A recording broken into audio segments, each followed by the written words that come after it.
Gimana saya rasa apa? Nggak tahu ada banjir. Karena gini masalah.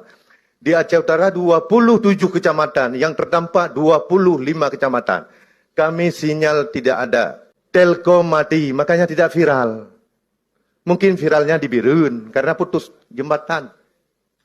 Mungkin viralnya di Teming, karena kota. Tapi di Aceh Utara dari 27 kecamatan, 25 kecamatan terdampak.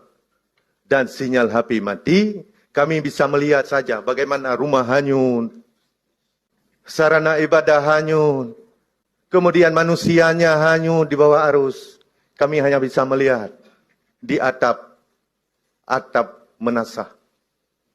Tapi kami tidak bisa memviralkan. Maka pejabat-pejabat dari pusat, mohon maaf, saya pernah menangis-nangis minta pesawat untuk mengirim logistik kepada tempat-tempat yang terisolir. Tapi terima kasih kemarin, wakil Komisi 5 dan Ketua MPR.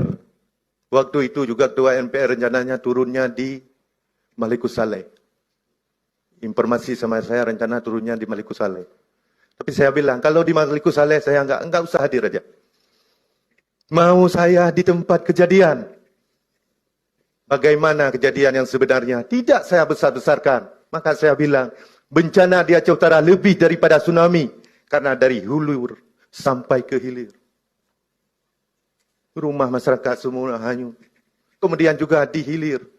Gampung-gampung semua dibuat muara-muara baru. Satu kampung itu 5 muara baru, 7 muara baru. Semua rumah tidak ada lagi.